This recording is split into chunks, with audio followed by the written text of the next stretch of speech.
हेतु सर्वसिद्धे ध्रुवममलमणोभमं गतिं पते वोच्छामि समय पाहुण विणमो सुद केवली भड़िदम। पंच परमेष्ठी भगवान की जय। समय सार जी ग्रंथराज में जीव और अजीव दो अधिकार पूरे हो गए। जीव क्या है और कैसा है, अजीव क्या है और कैसा है, जीव और अजीव के बारे में क्या क्या भ्रांतियाँ हैं, हमने किनको जीव मान रखा है, हमने किनको जीव का लक्षण मान रखा है और कौन नहीं है, इसके बारे में आचार्य महाराज ने बहुत अच्छी तरह विभिन्न गाथाओं में समझाया। अब संसार में हमारी दूसरी भूल, पहली भूल क्या थी, जीव और अजीव के स्वरूप को नहीं समझना, वो हो गई पूरी। अब दूसरी भूल है कर्ता और कर्म की। मैं अन्य का करता हूँ और ये अन्य मेरा कार्य है। इसकी भूल को निकालने के लिए अब आचार्य ने कर्तृकर्म अधिकार लिखा। आज कर्तृकर्म अधिकार प्रारंभ होगा और इसकी गाथा नंबर 74-75 हम इस एपिसोड में करेंगे। आइए गाथा नंबर 74। जावण वेदी विशेषण, जावण वेदी विशेषम, जावण वेदी विशेषण, जावण वेदी विशेषम, तरन्तु आदासवाण दोलम्पि, तरन्तु आदासवाण दोलम्पि, अन्नानि तावदुषो, अन्नानि तावदुषो, कोहादिषु वर्तते जीवो, कोहादिषु वर्तते जीवो। बोलिए, जावण वेदी विशेषं तरन्तु आदासवाण दोलम्पि, अन्नानि तावदुषो, कोहादिषु वर्तते जीवो। जावण वेदी विशेषं तरन्तु आदासवाण दोलम्पि, अन्नानि तावदुषो, कोहादिषु वर्तते जीवो। आइए एक एक शब्द के अर्थ पर ध्यान देते हैं। देखें, जाव, तीर का निशान देखते चलिए।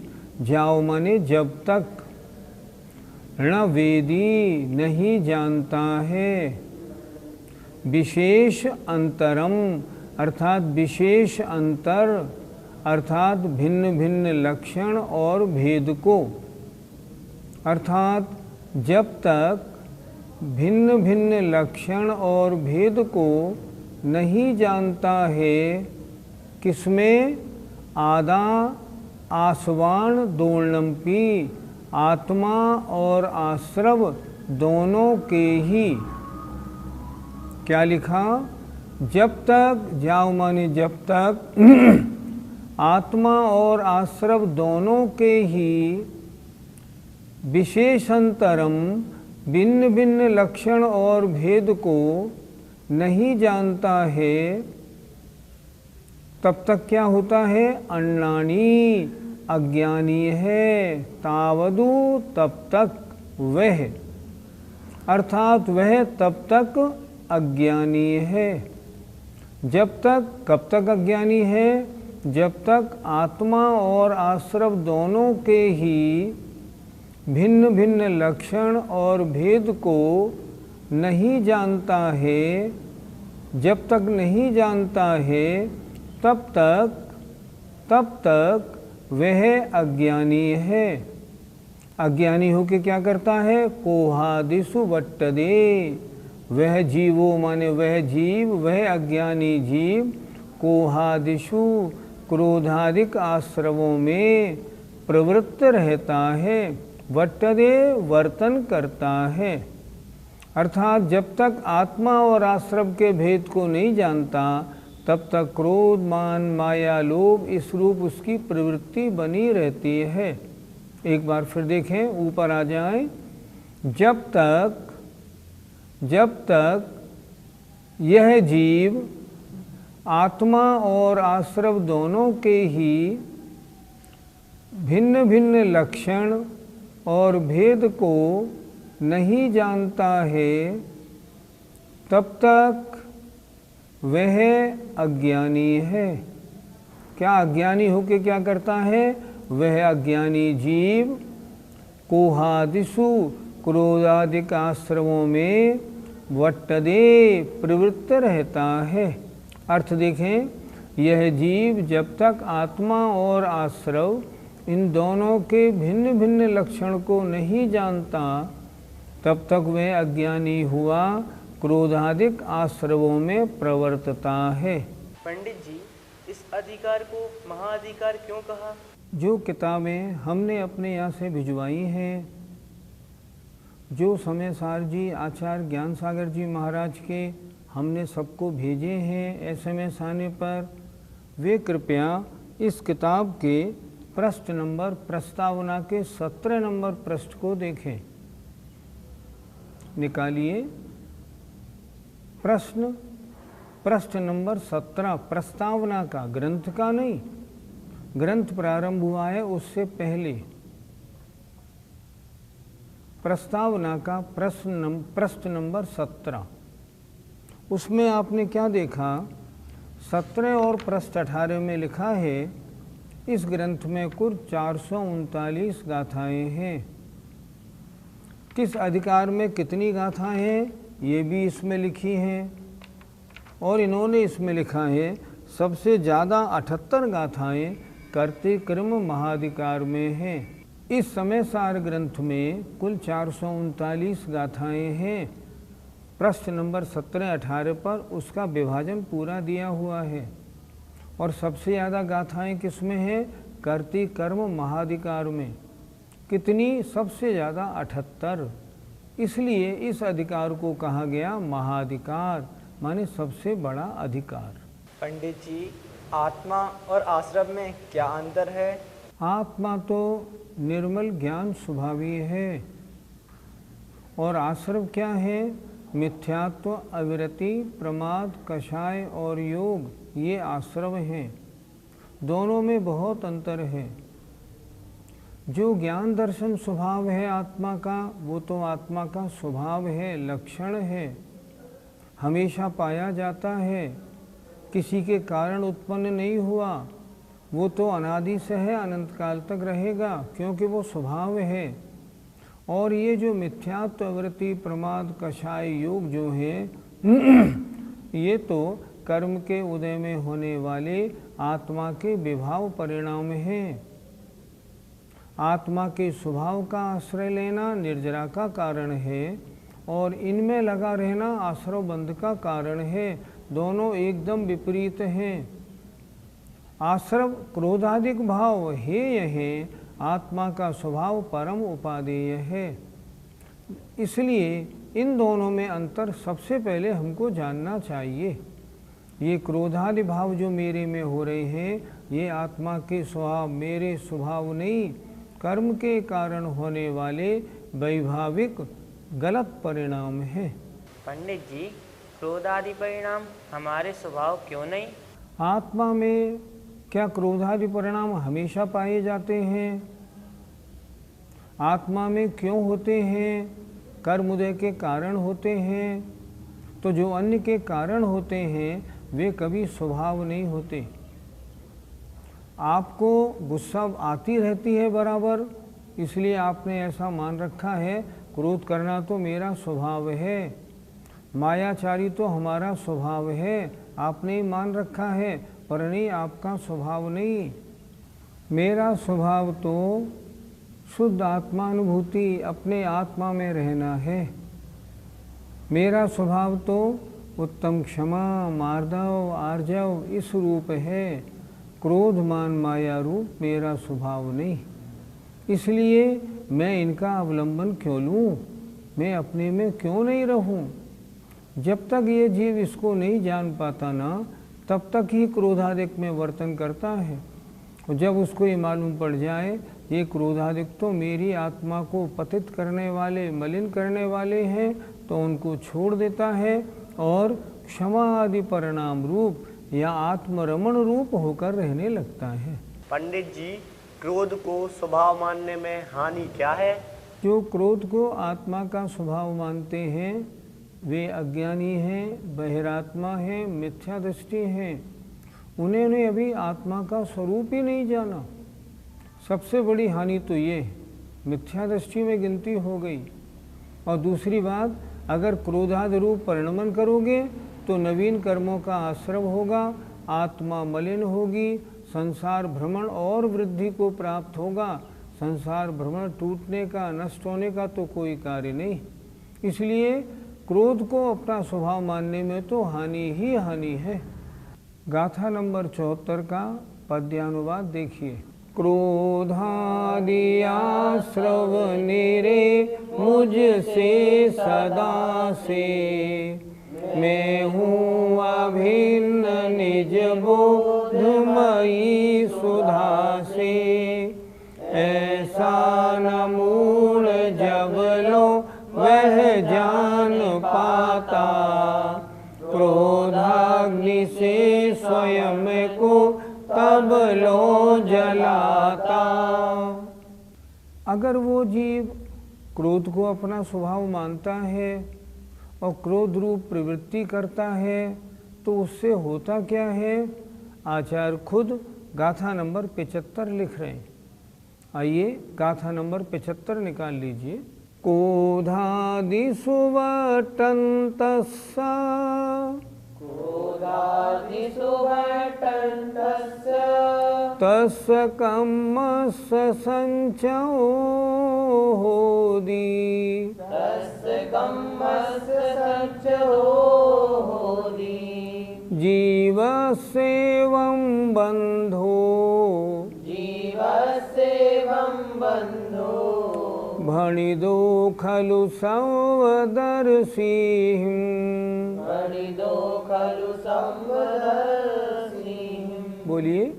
क्रोधादि सुवटन्तस्स, तस्य कम्मस्य संचयो होदि। जीवस्येवं बन्धो, भणिदो खलु संवदर्शिः। क्रोधादि सुवटन्तस्स, तस्य कम्मस्य संचयो होदि। जीवस्येवं बन्धो, भणिदो खलु संवदर्शिः। आइए एक एक शब्द के अर्थ को समझें। क्रोधादिषु, क्रोधादिक आश्रवों में, वर्तन्तस्स वर्तते हुए, प्रवृत्ति करते हुए, तस्स उसके, उस जीव के, कम्मस्स कर्मों का, संचयो संचय होदि होता है।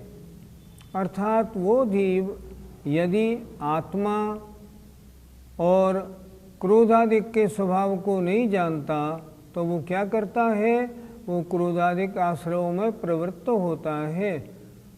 फिर क्रोधादिक आश्रवों में, क्रोधादिषु वर्तन्तस्स वर्तते हुए, तस्स उसके, कम्मस्स कर्मों का, संचयो संचय होता है।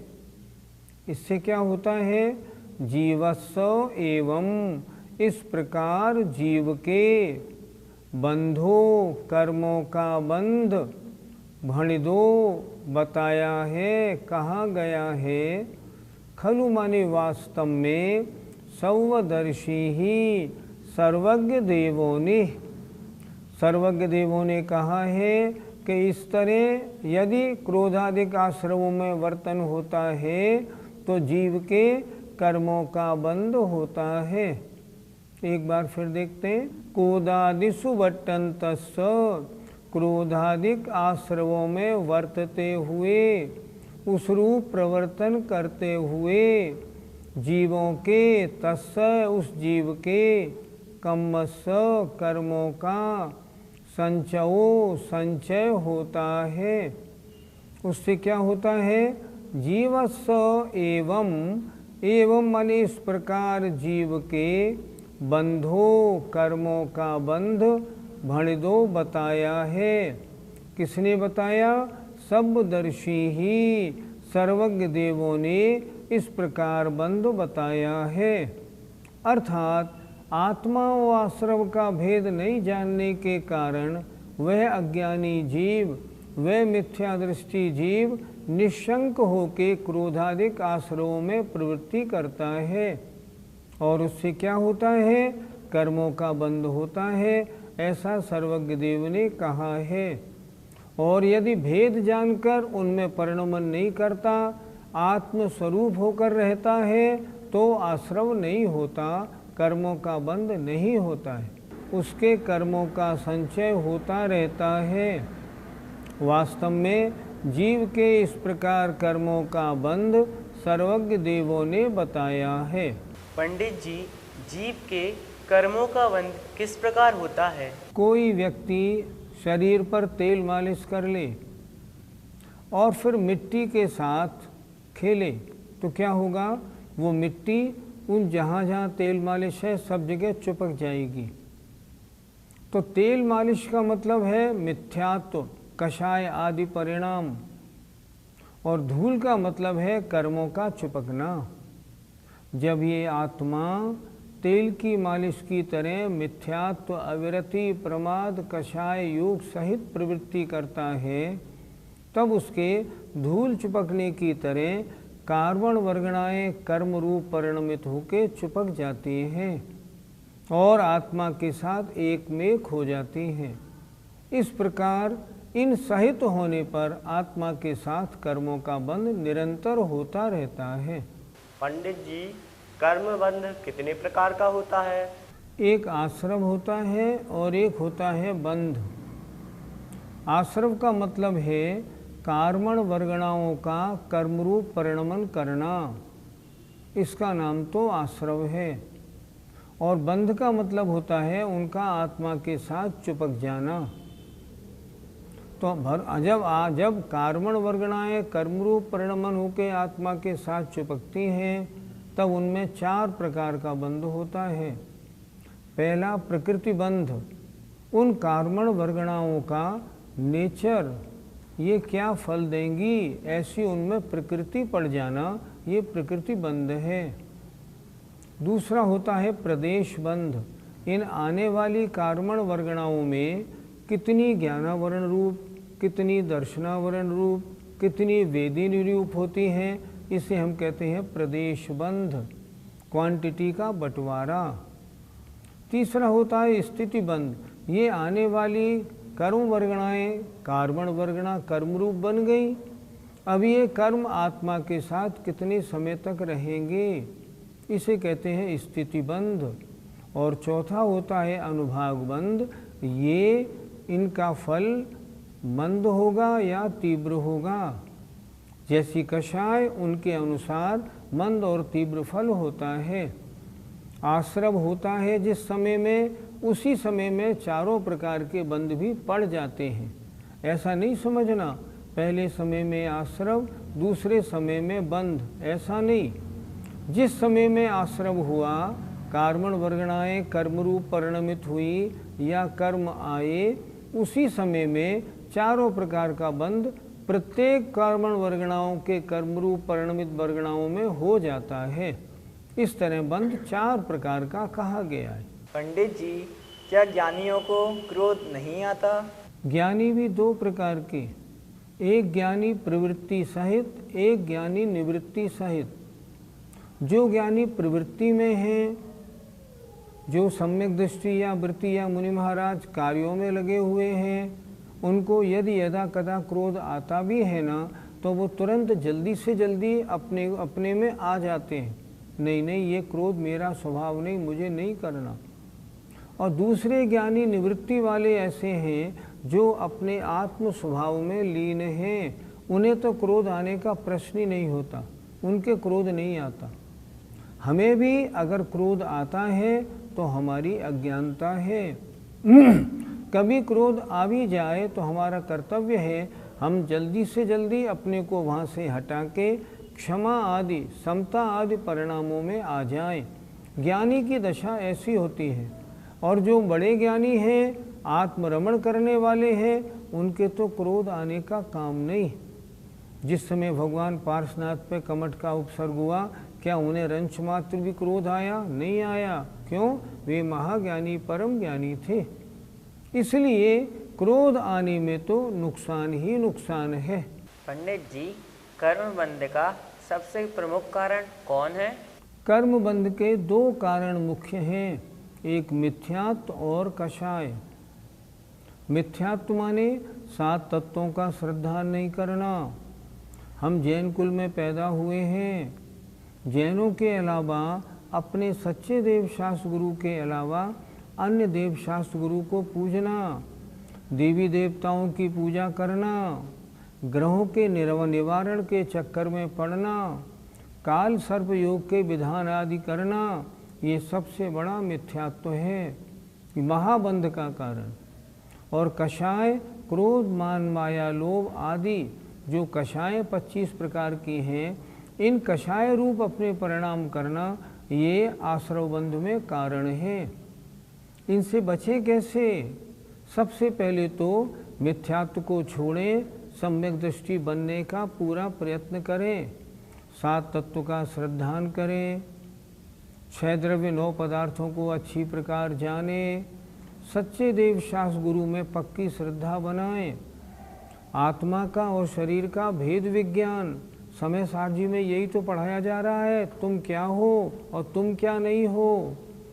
आत्मा और शरीर का भेद विज्ञान करें और मैं तो आत्मा ही हूँ ऐसी पक्की रुचि बनाएं। अगर ऐसा बनाएंगे तो मिथ्यात्व के कारण होने वाला आश्रव बंध नहीं होगा।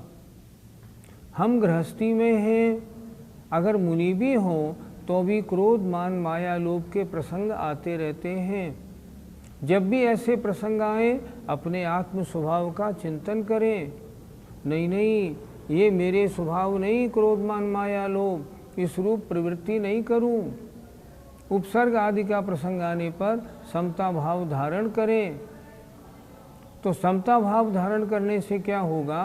तत्संबंधी आश्रव नहीं होगा, कर्मों की निर्जरा होगी। इसलिए मुख्य रूप से 2 हैं, मिथ्यात्व और कषाय। इनसे जितना बचें, बचने की कोशिश करें। गाथा नंबर 75 का पद्यानुवाद देखिए। क्रोधाग्नि से ये कुधी जब लो जलेगा, तो कर्म का चयन भी तब लो करेगा। है जीव की यह रही विधि बंध गाथा, सर्वज्ञ का मत यही यह छंद गाता। कितना सुंदर पद्यानुवाद है। आचार्य विद्यासागर जी महाराज क्या लिख रहे हैं? कुधी, जब तक यह खोटी बुद्धि वाला माने अज्ञानी क्रोध आदि की अग्नि में जब तक जलता रहेगा, तब तक कर्मों का चयन भी करता रहेगा। यह जीव की विधि बंध माने कर्म बंध की गाथा है। इस छंद में जो गाया गया है ये सर्वज्ञ का मत है। हमारा और आपका कर्तव्य है मिथ्यात्व और कषायों से अपने को बचाएं। जय जिनेंद्र। इस कार्यक्रम के पुण्यार्जक परिवार है मानक चंद, कमला देवी, राकेश, नीतू, ऋषभ, सौम्या एवं आयुषी मुशरफ, B123, सेठी कॉलोनी, जयपुर, राजस्थान। स्वर्गीय श्रीमती अनंतमती मोतीचंद शाह की स्मृति में सुपौत्री आभा, आयुषी, सुपौत्र आदित्य, सुपौत्री मुग्धा, अभिजीत शाह, डॉक्टर केतकी तुषार भट्ट, पुत्र श्री हर्षवर्धन, धन्य कुमार पुत्रवधू रोहिणी, दयानंदा पुत्री श्रीमती भारती, श्रीमती उज्ज्वला, डॉक्टर कल्पना, आशा, स्मिता, दीपमाला एवं समस्त वाडीकर परिवार। Arun Kumar Agarwal, Amrapali fashion, Renu Agarwal, Anushri Agarwal, Anshita Agarwal, B197 HIG, Nandgram, Ghaziabad. गर्व गौतम जैन, सुपौत्र अशोक कुमार, रतनलाल जैन, नूतन, गौतम, प्राची, आदित्य, महिमा, सलोनी, निरंजन, अरहन, आराध्य, तारदेव, अंधेरी, मुंबई। श्री जनार्दन प्रसाद जी, श्रीमती पटंती देवी, मुकेश कुमार, साक्षी, हितार्थ, ईशा, मोना खंधार, श्री किशोर खंधार, श्रीमती सुषमा खंधार, परिमल खंधार, अहमदाबाद।